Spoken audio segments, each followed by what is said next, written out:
Hello everyone, welcome to all of you in exam गुरु।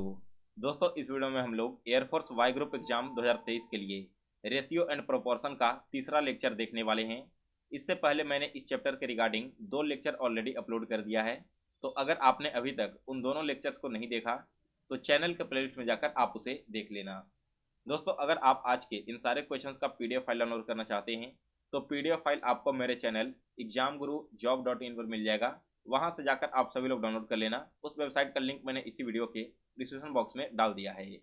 चलिए दोस्तों, अब ज़्यादा टाइम स्पेंड ना करते हुए आज का वीडियो स्टार्ट करते हैं। कल तक मैंने टोटल 11 क्वेश्चन सॉल्व करवा दिए थे। आज स्टार्ट करते हैं क्वेश्चन नंबर 12 से। 12 क्वेश्चन कह रहा है कि दूध और पानी के 45 लीटर मिश्रण में दूध से पानी का अनुपात 2:1 है, जबकि मिश्रण में कुछ मात्रा में पानी मिला दिया जाता है तो अनुपात 1:2 हो जाता है। आपको बताना है कि जोड़े गए पानी की मात्रा क्या होगी। सबसे पहले 2 क्वांटिटी है, एक है मिल्क और एक है वाटर। दोनों कौन से रेशियो में है? तो 2x और x के रेशियो में है। ठीक है, यहाँ पर कौन कौन से रेशियो में है? मिल्क है 2x और वाटर है x। और ये 2x और x मिल का टोटल कितने लीटर मिश्रण बना रहे हैं? तो 45 लीटर मिश्रण बना रहे हैं ना, यानी कि 2x plus x equal to 45 हम बोल सकते हैं। तो यहाँ से 3x इक्वल टू क्या हो जाएगा? 45। दैट मीन्स कि x equal to 45 divided by 3, तो ये आपका 15 हो गया। अब क्वेश्चन में हमसे पूछा गया है कि कुछ पानी मिला दिया जाए जिससे कि अनुपात इतना हो जाता है। तो पहले हम यह पता कर लेते हैं कि दूध और पानी है कितने मात्रा में। x का वैल्यू 15 है, यानी कि मिल्क की मात्रा हो जाएगी 30 लीटर और वाटर की मात्रा हो जाएगी 15 लीटर। हो गया ना। अब इसमें कुछ लीटर पानी और मिला दिया जाता है, तब इसका रेशियो 1/2 हो जाता है। तो यहाँ से हम x का वैल्यू निकाल लेंगे, जिससे हमें यह पता चलेगा कि कितने लीटर पानी इसमें मिलाया गया है।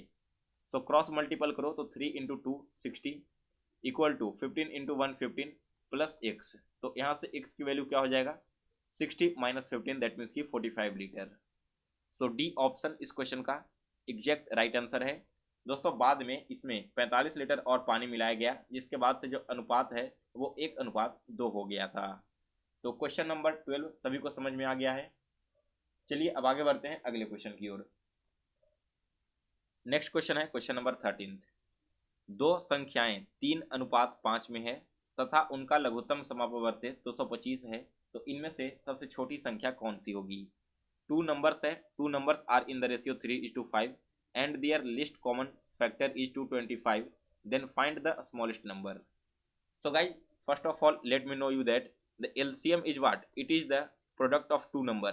If we suppose two number x and y, and if we have to find the LCM of these two number, then we can multiply x into y and the final product is our LCM. So here x and y are two quantities which are in the ratio 3x and 5x. Now if we multiply the both number, then their LCM will be 225. So here 3 into 5 means 15x, that means equal to 225. So x equal to 225 divided by 15, ये cancel होगा 15 बार में। तो यहाँ से x का value हमने क्या निकाल लिया? 15 निकाल लिया। सही है। अब पूछा गया कि स्मॉलेस्ट नंबर कौन सा है, तो एक नंबर हमारा 3x है, दूसरा नंबर 5x है। x का वैल्यू 15 है, तो स्मॉलेस्ट नंबर क्या हो जाएगा? 15 × 30, दैट मीन्स कि 45। और अगर लार्जेस्ट नंबर पूछता तो 15 × 5 आप कर देते, यह आपका 75 हो जाता। तो स्मॉलेस्ट नंबर पूछा गया है, सो ऑप्शन ए इस क्वेश्चन का बिल्कुल राइट आंसर है। इसके बाद अगला क्वेश्चन है क्वेश्चन नंबर 14। एक बॉक्स में 1 रुपये 50 पैसे और 25 पैसे के मूल्य वर्ग के 280 सिक्के रखे गए हैं। प्रत्येक प्रकार के सिक्कों के मूल्य 8:4:3 के अनुपात में है, तो 50 पैसों के सिक्कों की संख्या क्या होगी? सबसे पहले तो देखो यहाँ पर टोटल कितने सिक्के हैं। 1 रुपये का सिक्का है ना, यानी कि हम इसे x मान लेते हैं। फिर जो हमारा 50 पैसा का सिक्का है, इसे अगर हम 1 रुपये में कन्वर्ट करना चाहेंगे तो क्या करेंगे? 2 से मल्टीप्लाई करना पड़ेगा 50 पैसे को, यानी कि दोस्तों इसका जो वैल्यू है वो क्या हो जाएगा? 2x हो जाएगा। फिर इसके बाद यहाँ पर क्या हो जाएगा? 25 पैसे के जो मूल्य हैं, इसे अगर हम कन्वर्ट करना चाहें 1 रुपये में, तो ये हमारा क्या हो जाएगा? 4x हो जाएगा, क्योंकि 25 को 4 बार मल्टीप्लाई करेंगे तभी तो 1 रुपया होगा। और इन सभी को ऐड अगर आप करोगे तो इसका जो सम है वो आना चाहिए 280, यानी कि टोटल जो सिक्के हम यहाँ पर कैलकुलेट करेंगे, तो कैलकुलेट करने के बाद सिक्कों की संख्या 280 हो जाती है। तो x और 2x 3x, 3x plus 4x क्या हो जाएगा? 7x। 7x equal to 280, that means कि x equal to 280 divided by 7। तो यह यहाँ से कैंसिल होगा 40 बार में। तो x का वैल्यू क्या हो गया दोस्तों, 40 हो गया। अब देखिए हमें सबसे पहले यह पता कर लेना है कि टोटल सिक्कों की संख्या कितनी है। इसके लिए हम क्या करेंगे, तो हमें यहाँ पर x, एक मिनट, 2x और 4x इन्हीं तीनों रेशियो में सिक्के हैं ना, और हमें यहाँ पर पता है कि x का वैल्यू 40 है, 50 का हमें निकालना है। तो 50 का हम यहाँ पर लिख देंगे 40 गुना 2 80। ये क्या हो गया दोस्तों, ये आपका अमाउंट हो गया। तो अमाउंट अगर 80 है 50 पैसों का, तो सिक्कों की संख्या क्या होगी, सिक्कों की संख्या यहाँ पर हो जाएगी 160। क्योंकि दोस्तों 160 50 पैसे के सिक्के अगर आप कलेक्ट करोगे तभी ना उसका टोटल अमाउंट 80 रुपये के बराबर होगा। तो यहाँ पर क्वेश्चन का राइट आंसर क्या हो जाएगा, सी ऑप्शन। यानी कि दोस्तों 80 सिक्के यहाँ पर टोटल हैं, जिससे यहाँ पर कैलकुलेट करने पर टोटल आपकी जो है 160 रुपये अमाउंट बनेगी। इसके बाद अगला क्वेश्चन, नेक्स्ट क्वेश्चन है क्वेश्चन नंबर 15। ए और सी ने एक व्यवसाय में 2:1 के अनुपात में राशि का निवेश किया, जबकि ए और बी ने 3:2 के अनुपात में एक राशि का निवेश किया। यदि उनका वार्षिक लाभ 1,57,300 रुपये है, तो इस लाभ में बी का हिस्सा क्या होगा। सबसे पहले देखो, दो रेशियो हमारे पास दिया गया है, ए रेशियो सी और एक है आपका ए रेशियो बी। दोनों रेशियो कितना है, 2:1 और इधर आपका हो गया 3:2। सबसे पहले तो हमें इन रेशियो को ए, बी और सी के सिंपल फॉर्म में लाना होगा। तो इस फॉर्म में लाने के लिए हम क्या करेंगे दोस्तों, देखिए कि इन दोनों रेशियो में कॉमन क्या है। कॉमन ए आपको दिख रहा है ना, तो जो आपको कॉमन दिखेगा ना उसे इक्वल कर देना है। इसमें देखोगे तो ए आपका 2 है और इसमें ए 3 है। यानी कि अगर हम इस पूरे वैल्यू में 3 से मल्टीप्लाई कर दें और इस पूरे वैल्यू में 2 से मल्टीप्लाई कर दें तो हमारा ए का वैल्यू सेम हो जाएगा ना। कैसे सेम होगा तो वो समझिए, ए सी इक्वल टू क्या हो जाएगा, 3 × 2 = 6 और 3 × 1 = 3। इसी प्रकार से 2 × 3 = 6 हो जाएगा और 2 × 2 = 4 हो जाएगा। ये आपका ए रेशियो बी का वैल्यू हो गया। तो यहाँ से हमें क्लियरली पता चल चुका है कि ए का वैल्यू हमारा क्या हो जाएगा, ए का वैल्यू हमारा 6 हो जाएगा। फिर बी का वैल्यू क्या हो जाएगा, बी का वैल्यू 4 हो जाएगा और सी का वैल्यू क्या हो जाएगा, तो यह 3 हो जाएगा। हमने ए, बी और सी तीनों का वैल्यू निकाल लिया। क्वेश्चन में पूछा गया है कि बी का प्रॉफिट क्या है, तो जिसका भी प्रॉफिट पूछा जाए उसे आप ऊपर लिख दोगे, डिवाइड करोगे टोटल रेशियो से, तो 6 और 4 10, 10 और 3 13। फिर इसके बाद मल्टीप्लाई कर देना है टोटल अमाउंट से, जितने अमाउंट का प्रॉफिट डिवाइड होने वाला है।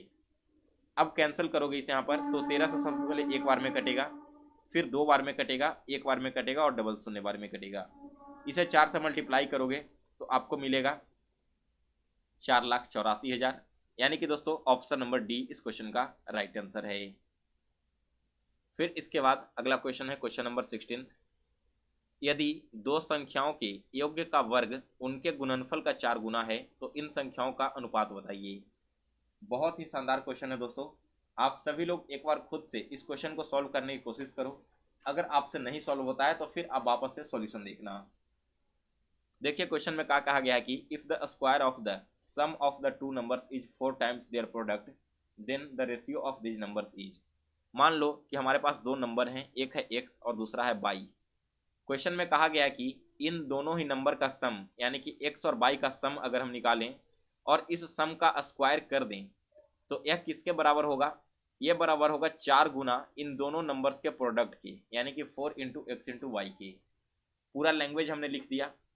अब इसके बाद से हम क्या करेंगे, अगले स्टेप की ओर आगे बढ़ेंगे। तो x और y दोनों किस फॉर्म में हैं, ये है आपके a + b के होल स्क्वायर के फॉर्म में, जो कि होता है a² + b² + 2 × ab।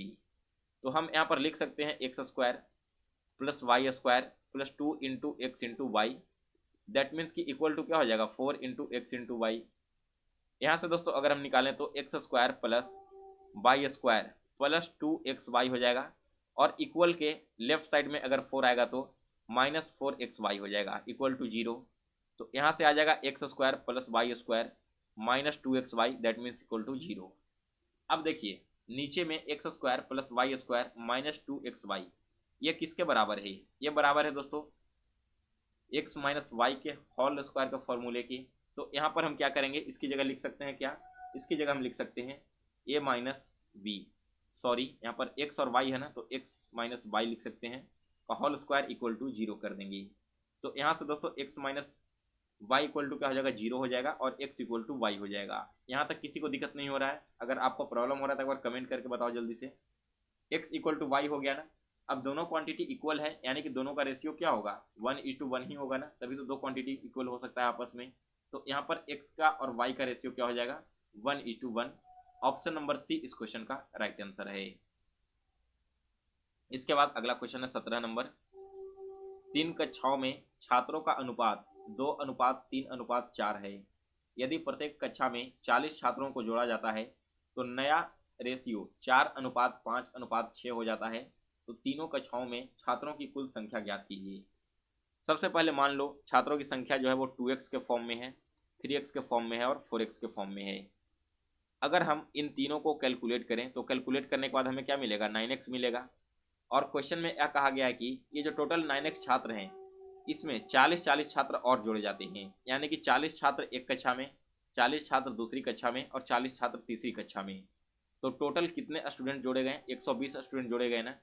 और जोड़ने के बाद जो नया रेशियो है कल स्टूडेंट का अलग अलग क्लासेस में, वो क्या हो जाता है, 4x + 5x + 6x। तो यहाँ से हम बता सकते हैं कि 9x + 120 का वैल्यू किसके बराबर होगा, 4 और 5 9 और 9 + 6 15, 15x के बराबर। तो यहाँ पर दोस्तों 120 इक्वल टू क्या हो जाएगा, 15x - 9x = 6x। तो x का वैल्यू क्या हो जाएगा, 120/6, यानी कि 20 बार में कैंसिल होगा। तो x का वैल्यू यहाँ से 20 निकल कर आ गया। क्वेश्चन में क्या पूछा गया है कि तीनों कक्षाओं में छात्रों की कुल संख्या ज्ञात कीजिए। तो छात्रों की संख्या 2x, 3x और 4x है ना, जहाँ पर x का वैल्यू 20 है। तो पहले कक्षा में छात्रों की संख्या 40 हो जाएगी, दूसरे कक्षा में छात्रों की संख्या 60 हो जाएगी और तीसरे कक्षा में छात्रों की संख्या 80 हो जाएगी। अगर आप ऐड करोगे तो 40 और 60 क्या होता है, 100 हो जाएगा। और 100 और 80 को ऐड करोगे तो ये आपका 180 हो जाएगा। यानी कि दोस्तों बी ऑप्शन इस क्वेश्चन का बिल्कुल राइट आंसर है। वीडियो में आगे बढ़ने से पहले दोस्तों, अगर आप एयरफोर्स, नेवी या फिर कोस्ट गार्ड एग्जाम 2023 की तैयारी कर रहे हो और आपको जीके सब्जेक्ट में प्रॉब्लम हो रही है, तो गाइज यहाँ पर आपके लिए मैंने जीके का एक बहुत ही शानदार ई बुक लॉन्च किया है, जो कि हिंदी एंड इंग्लिश दोनों ही लैंग्वेज में है। हाल ही में जनवरी 2023 में जो एग्जाम हुआ था उसमें भी दोस्तों जीके के टोटल क्वेश्चंस आपके इसी ई बुक से मैच किए थे। इस ई बुक को परचेज करने के बाद दोस्तों आपको जीके में कहीं से भी और कुछ पढ़कर जाने की जरूरत नहीं पड़ेगी। लगभग 1000 से लेकर 1200 तक के क्वेश्चंस इसमें इंक्लूड किए गए हैं। और यहाँ पर आपने देखा कि टॉपिक वाइज इसी प्रकार से आपको सारे क्वेश्चंस मिल जाएंगे। अगर आप इस ई बुक को परचेज करना चाहते हो तो इसके लिए मेरे व्हाट्सएप नंबर 9430042848 पर मैसेज कर देना, या फिर मैंने इंस्टा मोजो से परचेज करने का डायरेक्ट लिंक इसी वीडियो के डिस्क्रिप्शन बॉक्स में दे दिया है, आप उस पर क्लिक करके भी इसे डाउनलोड कर सकती हो। सो गाइज फिलहाल इस वीडियो में बस इतना ही। अगर आपको आज का यह मैथ्स लेक्चर पसंद आया हो तो इसे लाइक और शेयर करें। इसके अलावा दोस्तों अगर आप डेली इसी तरह के लेक्चर देखना चाहते हो तो चैनल को सब्सक्राइब कर लें और इसके बेल नोटिफिकेशन को ऑन कर लें। इसका PDF आपको examguru.job.in पर मिल जाएगा और इसका लिंक मैंने इसी वीडियो के डिस्क्रिप्शन बॉक्स में दे दिया है, तो वहाँ से आप जाकर इसे डाउनलोड कर लेना। सो गाइज फिलहाल इस वीडियो में बस इतना ही। अगर आपको आज का वीडियो पसंद आया हो तो इसे लाइक और शेयर करें। मिलते हैं दोस्तों फिर से नए वीडियो में, तब तक के लिए जय हिंद, जय भारत।